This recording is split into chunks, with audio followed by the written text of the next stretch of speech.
Привет, друзья! Вчера ночью я добралась до Техаса, пересекла 4 штата, и Техас был 5-м. Ехала 10 часов по прямой и осталась кемпинговать у озера прекрасного с кипарисовыми деревьями. Прям в воде, это так атмосферно. Техас довольно-таки теплый штат, поэтому спать ночью в гамаке было очень комфортно. Причем у меня гамак теплый, у меня теплый спальный мешок до плюс 4. Я люблю его за то, что он прям как одеяло, но много места занимает на самом деле. Мой мотоцикл. Там вот озеро находится совсем рядом. Ну и здесь я вот сейчас готовлю. У меня варятся макарошки. Очень много я варю, но, наверное, с собой возьму тогда. И покупала в русском магазине тушенку. Давно так не ела. Очень захотелось.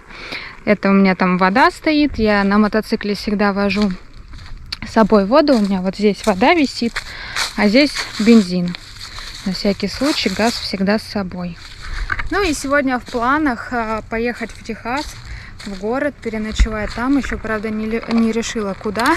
Кстати, ночью было очень шумно. Цикады, кузнечики, лягушки, не знаю, наверное, все вместе тут орали. Поэтому хорошо, что у меня были с собой беруши. И я довольно-таки крепко спала. Плюс здесь очень много комаров. Я тоже побрызгалась, у меня все всегда с собой. Но меня это не спасло. Утром проснулась вся покусанная. Возможно, это пауки покусали, я не уверена. И здесь много личинок, в принципе, всего. Все ползает, как-то очень жутко. Мне не нравится такое. И вот сейчас я пришла на озеро показать вам. Люди тут плавают на каяках. Так красиво.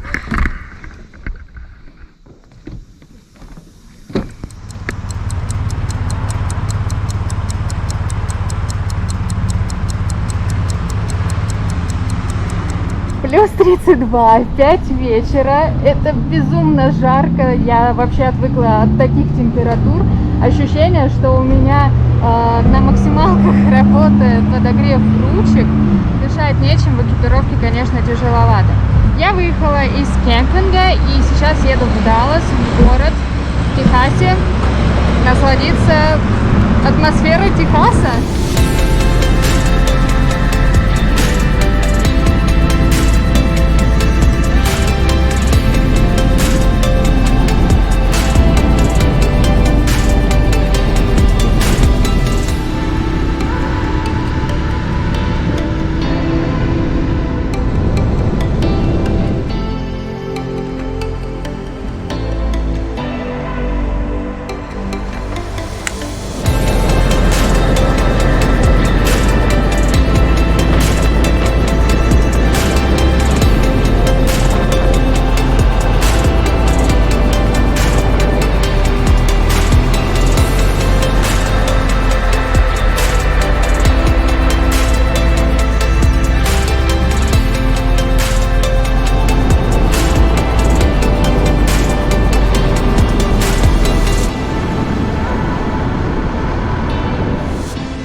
Привет, красавчик мой.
конечно, попала в ураган ветреный.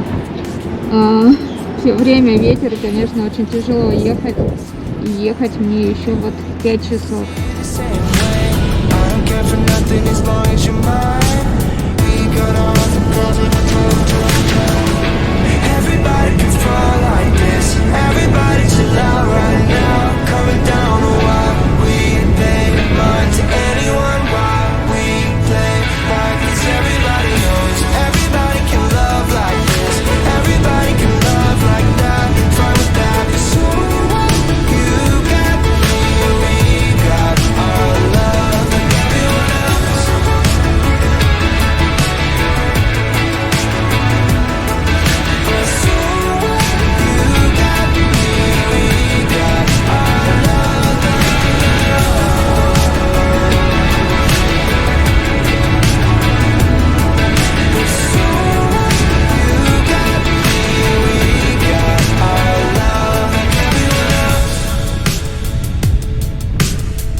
Я добралась до национального парка. И посмотрите, какая здесь заправка. На $12 3 галлона заправила. Просто, ну понятно, что она закрыта уже. Но атмосфера красивая.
Просто не верю своим глазам, что я оказалась в такой красоте. Обалдеть. Ну там вот, кстати, кемпинг, на который я еду, буду ночевать там. И посмотрите, тут зелень, тут нереальная зелень. Господи. Как же офигенно.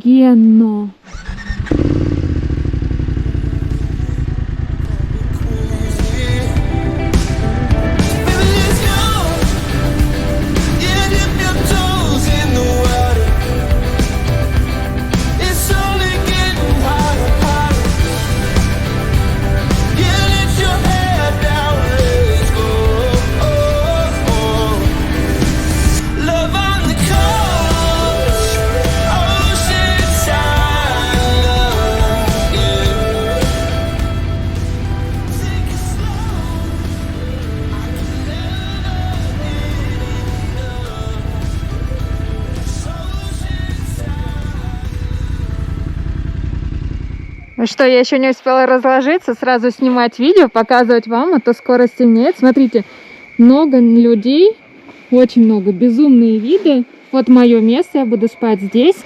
Ну что ж, смотрите, я поставила кипятить воду, очень быстро кипятится. Сейчас приготовлю рис, я целый день не ела. На самом деле воду просто сюда налила. Не знаю, что с этим будет.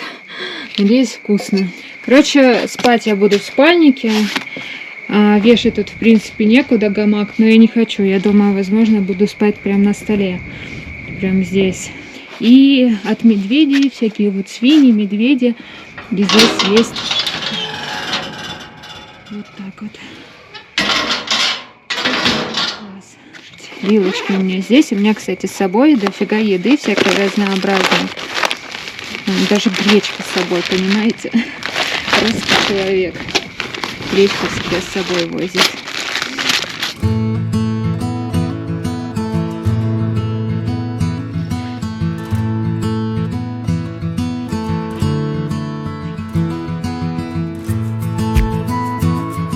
Я считаю, что вчера был самый сложный день в моей жизни.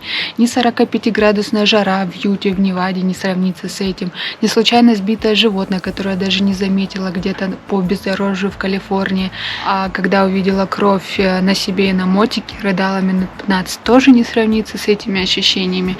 Ни снег в Монтане, ни двухдневная поездка в Орегон, где все горело, и я 2 дня дышала этим дымом. И ничего не стоит рядом с тем, что со мной произошло вчера. Я попала в ветряную бурю. Я даже не предполагала, что такое возможно. Да? Во многих штатах был сильный ветер, когда тоже мотик мотает в разные стороны, ты едешь под наклоном, то есть не вот так вот мотик стоит, а под наклоном. Но то, что было вчера, мне нужно было ехать 8,5 часов, я собиралась добраться до этого прекрасного места до темна. Я это сделала, я молодец, я добралась за 8 часов, была здесь в 7. Но 5 часов борьбы с ветром — это нереально, это просто, это очень сложно. Порывы ветра бывают настолько сильные, что вот просто резко тебя выкидывают в соседнюю полосу, и это непредсказуемо. Когда меня машины обгоняли, либо когда я обгоняла большие машины, которые едут намного медленнее, чем я, а я ехала, там ограничение 75 было, я ехала 65-70 максимум, потому что очень сложно. Приходилось при обгоне машин тоже очень сильно контролировать руль, вцепляться просто, потому что мотыляло очень сильно. И 5 часов я, причем на заправке даже я не ела целый день на заправке, только заправлялась и ехала дальше, потому что даже там было очень тяжело стоять и находиться. Просто. Я посмотрела прогноз погоды, что буря это на 2 дня, и я решила, что я не буду ждать, должна проехать, и я сделала это. Я очутилась, мне кажется, в невероятном месте. Это так красиво. Сейчас покажу. Ночью, правда, было тоже ветрено. Но такие горы красивые. Так, спала я здесь. Вот мой спальный мешок. Под ним у меня термоматрас, чтобы мягче было и теплее. Но виды, конечно, шикарные. В планах сейчас у меня не работает интернет здесь вообще. В планах выехать туда, где есть хоть чуть-чуть сети, чтобы загрузить карту. Я хочу поехать, здесь есть место с речкой, я хочу туда добраться. Потом буду уже выезжать в следующий штат, в Нью-Мексико. И, кстати, я надеялась, что будет тепло. Это же Техас. Тепло должно быть, да? Всего лишь октябрь. Ночью было просто 7 градусов. Сейчас 8. Но ветер, сильный ветер.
Меня нигде здесь не ловит интернет, понятное дело, но я заранее загрузила специально карты, и они у меня тоже почему-то не работали, пока я не доехала до заправки.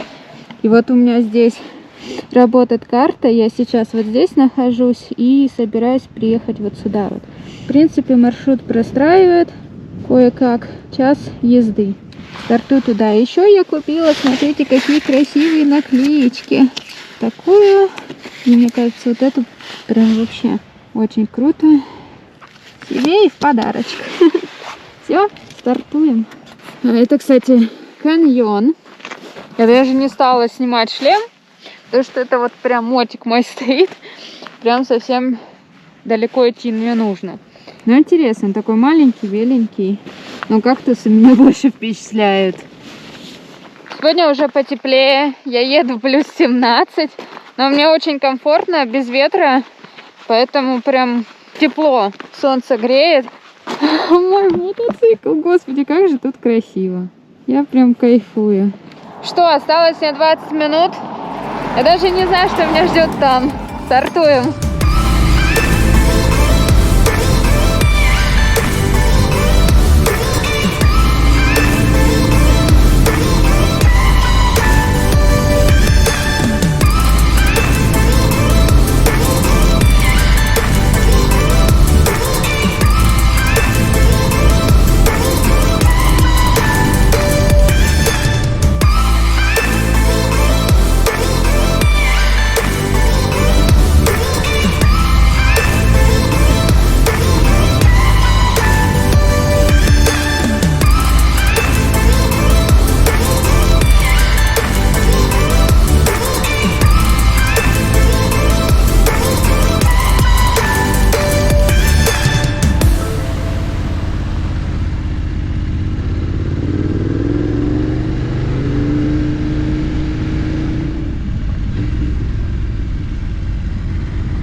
Я иду туда вот, на каньон.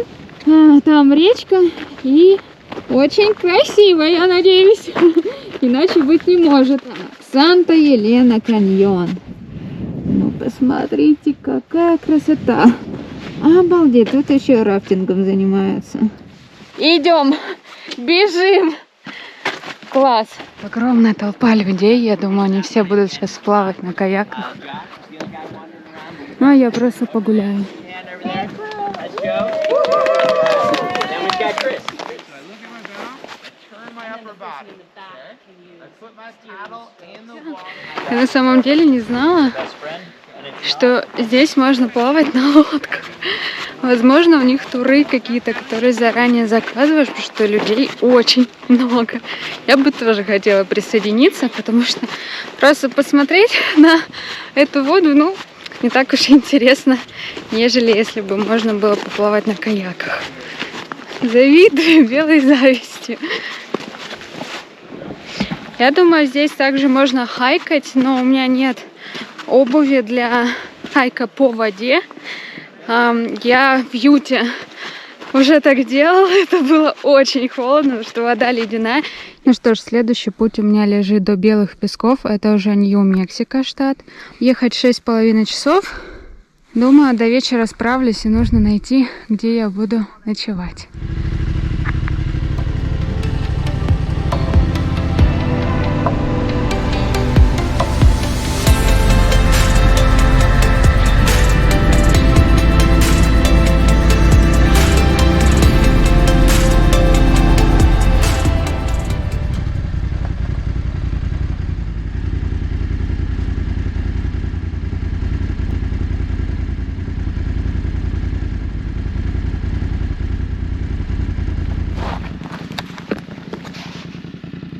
Просто размером, понимаете, каким? Нет, не-не-не, меня не трогай. Короче, когда я пересекала Неваду, это были самые скучные мои 6 часов в жару плюс 30, нет, плюс 45 жары. И там тоже дорогу перелазили вот такие вот чучело, я не знаю, кто это. Я играла в игру объехать, чтобы никого не сбить. Если здесь их мало, то в Неваде их было очень много. Я просто играла, чтобы не убить. Но все равно, наверное, мертвые были.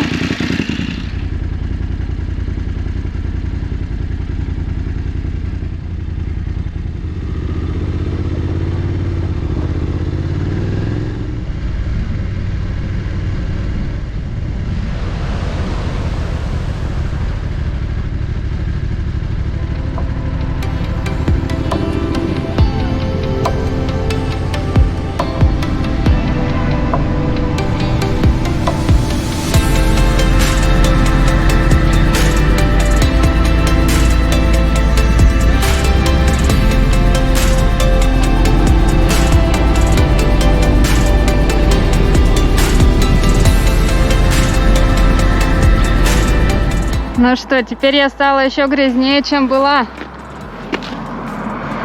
Теперь я выгляжу как настоящий мотоциклист. У меня тоже одежда вся.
Буквально полчаса из национального парка выезжаешь, сразу попадаешь в такой мексиканский городишко, очень такой пустынный, интересный.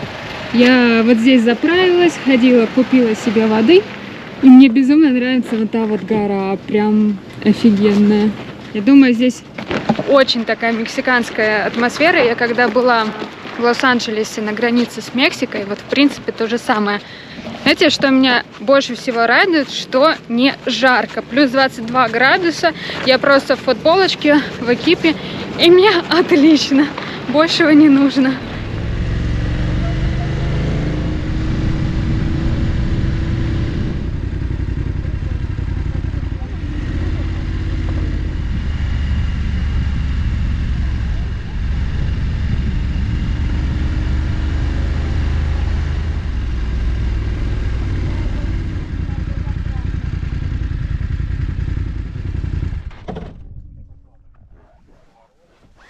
По бездорожью в прекраснейшее место поставила, чтобы сделать фото для себя. Мне кажется, конечно, безумно круто смотрится. Что, в планах сегодня доехать до Белых Песков, до Нью-Мексико. Думаю, за 5 часов, либо 5,5, не знаю, какие там ограничения, я доберусь.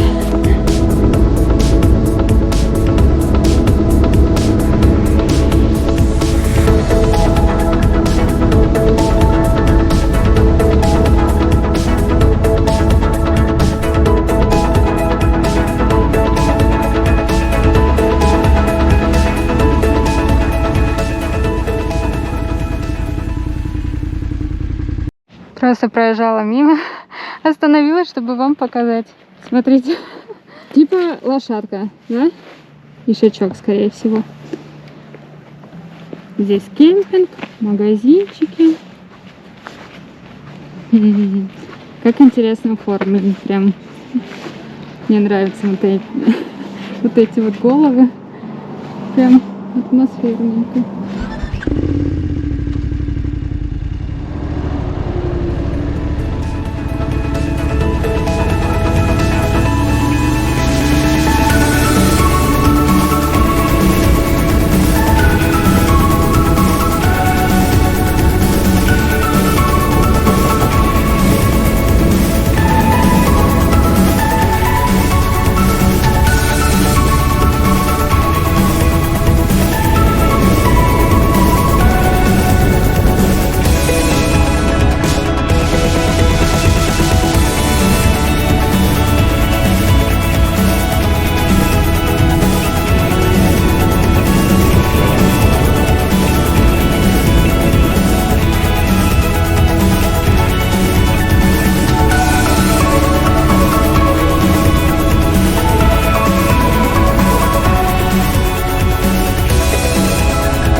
позади магазин Прада.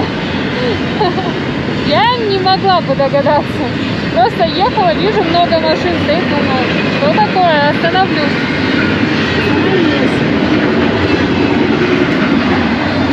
Сумочки.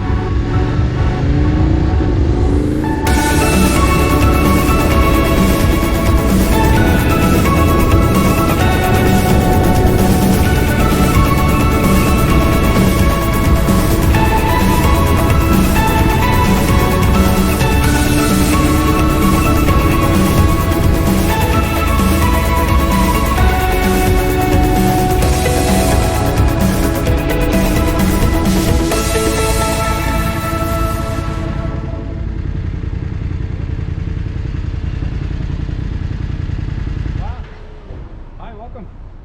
Hi. Are you checking in? Yeah. Great. Looks like you've been traveling for a while. Sorry, I don't speak English. Oh. Do you have parking in your hotel? Well, we have valet parking.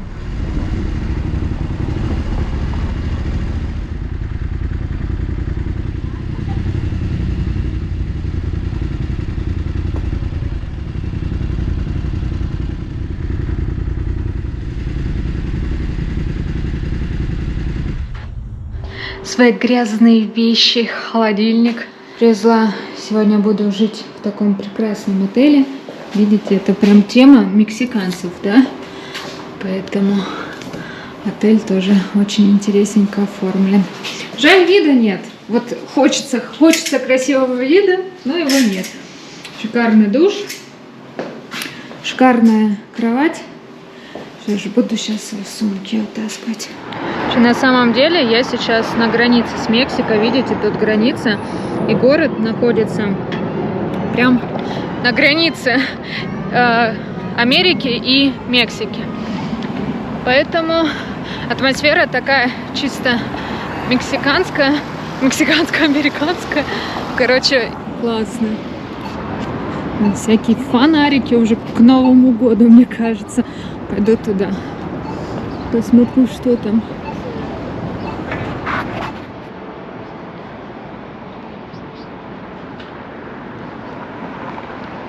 Да, круто. Растения, цветы в горшках оформлены мексиканской тематики. Какая красивая архитектура, интересная. Людей вообще нет. 5 вечера. 6 вечера и город пустой. Магазины не работают, закрыты. Ну, в принципе, людей нет и все закрыто. Не знаю, ни один магазин, ни одного магазина открытого. Обалдеть. Интересно, граффити тоже такое. Так, а здесь у нас что? Модняво. Да, но все реально оформлено именно в мексиканской теме. Но это неудивительно. Я все-таки территориально в Мексике нахожусь. Но тоже все закрыто. Только один магазинчик с одеждой нашли открытый. А вот это, мне кажется, типичная мексиканская тема.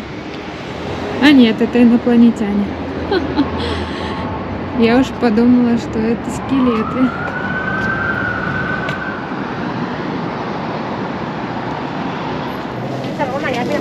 Если честно, немного страшно ходить, потому что у всех такие взгляды. Это как в России на рынках тоже бывает, типа садовод в Москве. Вот, а я сейчас в центре города нахожусь, и тут то же самое. Можно все что угодно купить. Зонты, у них дождливые времена бывают, интересно. Вот, мне кажется, очень интересное граффити. Надо снять. Прям очень молодцы, ребята. Идем дальше. Я вот живу вон там вот. В принципе, прям даунтаун, где высотки. Я недалеко прошла. Я думаю, это Old Town, но я не уверена. Просто рыночек какой-то. Кроссовки на любой выбор.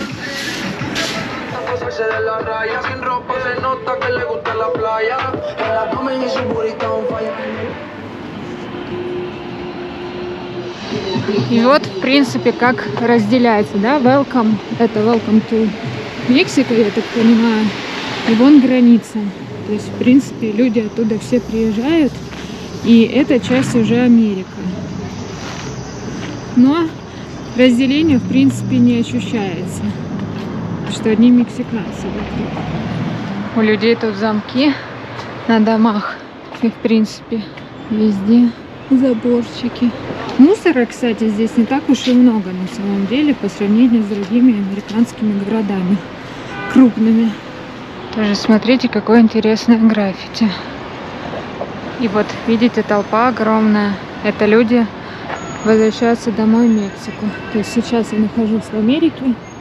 Люди, наверное, каждое утро едут сюда на работу, каждый вечер обратно домой.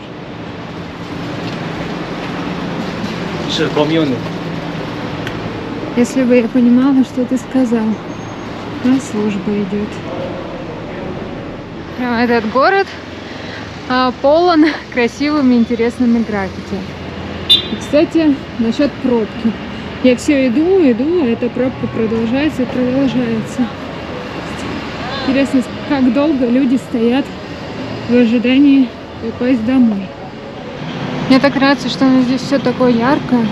А это, я думаю, просто продаются вещи. Не перестаю удивляться, что в 6 вечера все закрыто. Даже вот там вот, в принципе, забито все. И магазины все закрыты. Город на самом деле очень уютный, чистый, маленький. Вот я его, не знаю, полчаса я сейчас гуляла. В принципе, весь обошла, наверное. Ну, конечно, поражаюсь, почему так много закрытого.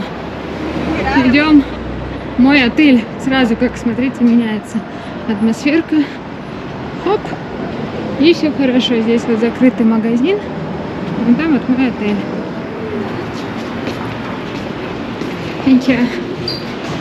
Ну вот. Добро пожаловать в отель, в котором вы остановились.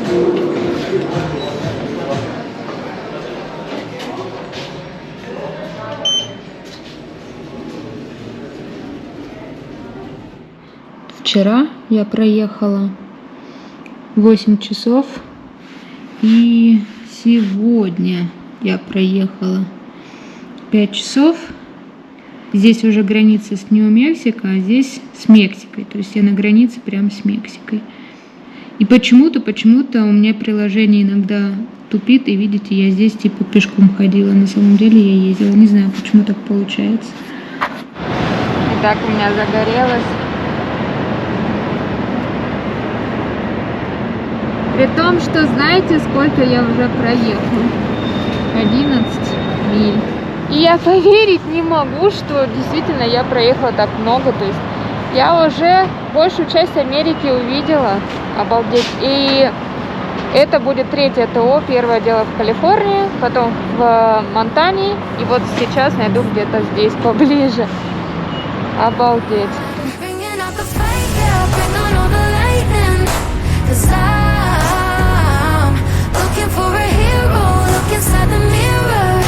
I found one, oh, carry the hurt when it gets too hard. Pick it up, dust it off, and I fall down 11, I get up 12, don't need nobody else.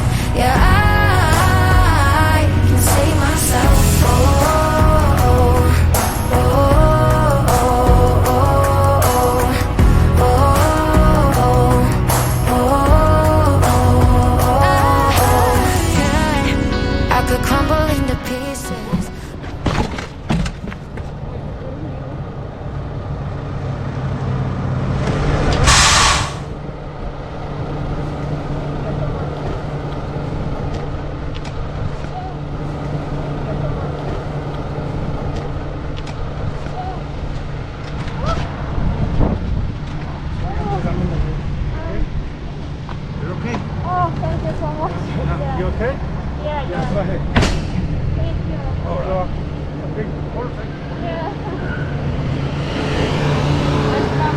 подлетела.